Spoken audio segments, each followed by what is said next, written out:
Hey everybody in the Giles Frontier community, this is Holly, and I wanted to come in today and talk a little bit more about the seasonal fruits, how you can dry them or preserve them for your kids for different snacks. Talk a little bit more about gardening like we were talking about the last couple of days, and show you some different things that you can do. So today I wanted to talk about drying fruit. It is the last of strawberry season here in Florida, and it's the beginning or the middle of strawberry season for some of you up north even. But I wanted to show you what we do when it gets the end of strawberry season.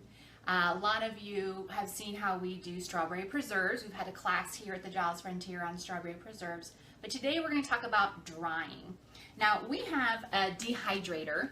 And some of you, if you have dehydrators, these are awesome to have in your kitchen. You know, dehydrators have come a long way from years past. Probably about 20 years ago, I had one that was huge and it took up a lot of space. So I didn't use it very often because I had to keep it stored away. Now dehydrators come a lot smaller and compact. They don't have to be huge. You don't have to do big quantities. But I want to show you what we do here. Now, we love drying fruit. I've got strawberries that we've already dried, and I've been working on some today. And I'll tell you, I had my setup all nice and ready to go. And I had some strawberries that I've been drying today to show you. But I saved back some strawberries to show you how I cut them. And I set up my scene here for our Facebook Live, and I came over here to get started, and all my strawberries were gone. Grayson, my oldest son, came by, and he knew we were doing a Facebook Live, but for some reason, all of this didn't click, and he ate all of my strawberries for our live video. So there you go. Anyway, how I do strawberries is I like to use an egg slicer because it's going to give you nice, thin, even slices for the dehydrator. I did some strawberries earlier today, and that's what they look like. They were covering the whole tray. They shrink up that much because the dehydrator is going to take all the liquid out.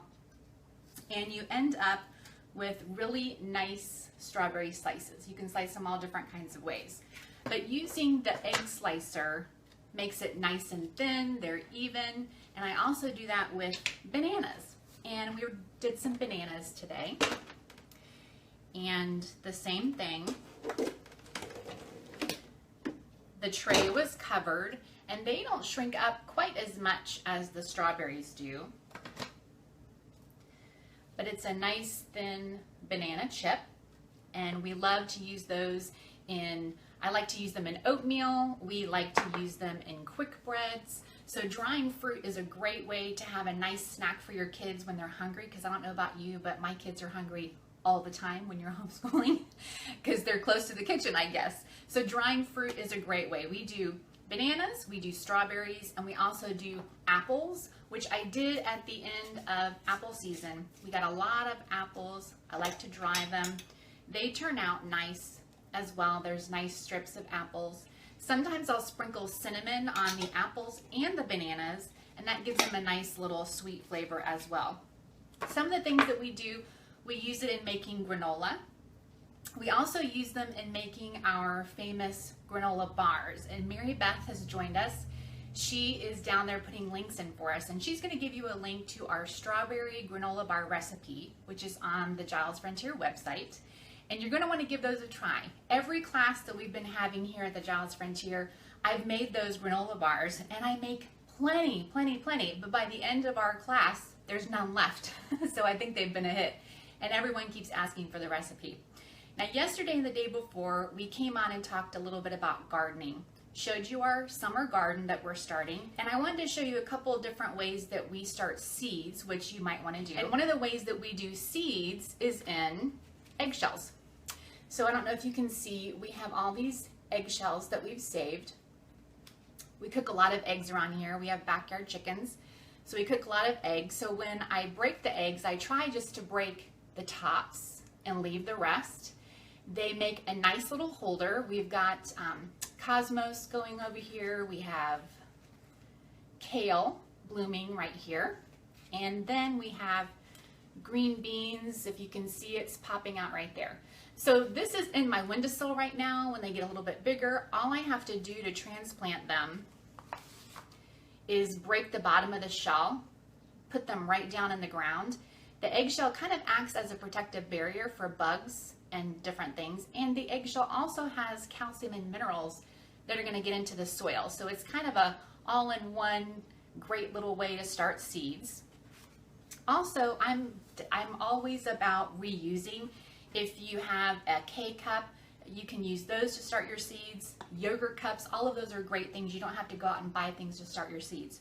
What I talked about yesterday was the best thing I think to start with kids, if you're not a gardener and you're kind of wanting to start something basic, is green beans. Green beans are one of the easiest things that you can do. They have a nice sprout. They sprout really quickly. They're fun to watch them grow. They're fun to watch them grow on the vine, and then the kids get to eat them. Like I said yesterday, children who get the opportunity to grow food themselves are going to try the food. So if they're picky eaters and they have the chance to grow a vegetable, I bet they're going to give it a try.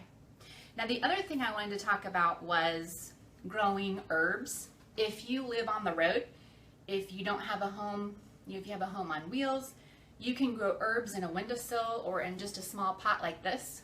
I keep rosemary in just a small pot because we love to use those in lots of our cooking. But making a flavored water. So the rest of my strawberries ended up in my fruit water today.